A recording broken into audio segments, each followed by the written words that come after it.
अच्छा कैसे भाई आपने यूट्यूब में जो ख्वाब में देखा है अपना एक गार में वो बंद, वो गार इसी दुनिया में है कि किसी और से आ रही है, इस तरह कोई अपना? नहीं, वो गार इसी दुनिया में है। और अब देखें ना, जैसे कि बहुत ऊंचे वो पहाड़ होते हैं जिनके नीचे एक बहुत बड़ा हाल है, तो उसके अंदर वो रहते हैं। तो अब ये नहीं है कि वो कोई K2 या माउंट एवरेस्ट जितनी ऊंची पहाड़ी हैं। अगर आप देखें तो 10,000 फीट इस तरह इस लेवल की पहाड़ियाँ तो आपको आम मिल जाएंगी दुनिया में, और 10,000 फीट बहुत ज़्यादा है। अगर आप बुर्ज खलीफा की हाइट देखें तो वो मेरे ख्याल से कोई 2,000 फीट है शायद, इतनी 1,000 फीट, 850 फीट। वो शायद मीटर्स में है, 850 मीटर है, 850 मीटर। तो वो फुट 2000 प्लस है। 2000 प्लस है। तो अगर आप देखें, यानी जिन्होंने देखी होगी बुर्ज खलीफा, ऐसे जैसे आप पता नहीं आसमानों को छू रही है, लेकिन वो होती सिर्फ 2000 फीट है।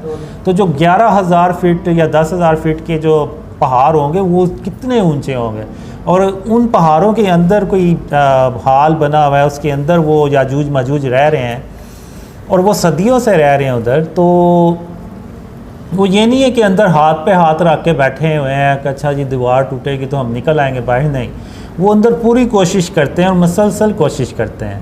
और उन्होंने दीवारों पे जो पहाड़ अंदर से उनकी दीवारें हैं, उन पे इंसानों की शक्लें बनाई होती हैं, और अपनी जनरेशन्स को वो सिखाते रहते हैं कि ये है वो इंसान, और हम जब कभी भी यहाँ से निकले हमने इस इंसान से इंतकाम लेना है और इसको यानी छोड़ना नहीं है। तो वो नस्ल दर नस्ल चलता रहता है।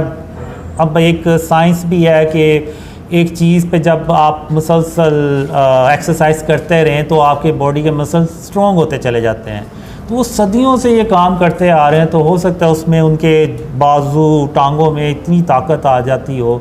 और जो मैंने देखा है कि वो आसमान से यानी वो जंप लगाते हैं तो ऐसे लगते हैं जैसे आसमान से आ रहे हैं। तो भाई अगर आपने कभी पिक्चर्स देखी हो तो ये बुर्ज खलीफा इतनी 2000 प्लस फीट है, तो जब वहाँ पे बादल आते हैं तो बुर्ज खलीफा बादलों से भी ऊपर निकल जाती है। तो वो हो सकता है कि ये याजूज माजूज कोई 1-1.5 हज़ार फीट की बुलंदी से जंप लगाते के आएँ, और जैसे कि वो ड्रीम में भी मैंने देखा कि वो ट्रेन पे अटैक करते हैं। तो मैं जब उनको देखता हूँ, मैं यानी ग्राउंड में देख रहा होता हूँ कि शायद वो ग्राउंड से कहीं से अटैक करेंगे। तो जब एक अचानक मैं आवाज़ सुनता हूँ और जब मैं उस आवाज़ की तरफ देखता हूँ तो मैं ऐसे देखता हूँ, और वो सामने एक बादल होते हैं जो बहुत ही नीचे सतह पे होते हैं, तो उनके पीछे से याजूज माजूज निकलता है, और मैं उसको देख के कहता हूँ ये तो ऐसे जैसे आसमान से उतर हैं। तो फिर मैं उनको अल्लाह की नूर से मारता हूँ, और फिर इधर से भी आते हैं, इधर से यानी कोई 5-6 याजूज माजूज आते हैं जो अल्लाह की रहमत से उसके नूर से मैं उनको मारता हूँ। तो यानी इस तरह से मैंने देखा। अब क्योंकि वो अब सदियाँ हो गई हैं उस दीवार को बने, अब इस सदियों में मिट्टी भी आ गई होगी उसके ऊपर, और जो मैंने देखा है कि इवन दरख्त भी उग चुके हैं इतने कि पहचान ही नहीं जा सकता कि यहाँ पे कोई दीवार बनी हुई है। तो में जो आपको दिखाया गया कोई स्नोई एरिया तो नहीं है वो, मतलब बर्फानी इलाका तो नहीं है?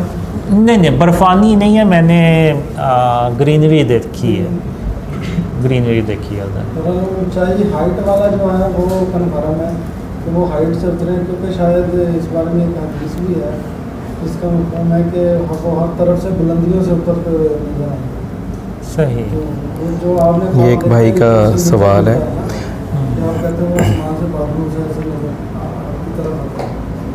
मैंने भी यही देखा कि वो जब पहली बार अटैक करते तो मैं ऐसे ही कहता हूँ कि ये तो ऐसे जैसे आसमान से उतरे, मैं ये ज़मीन समझ रहा था कि ग्राउंड से अटैक करेंगे।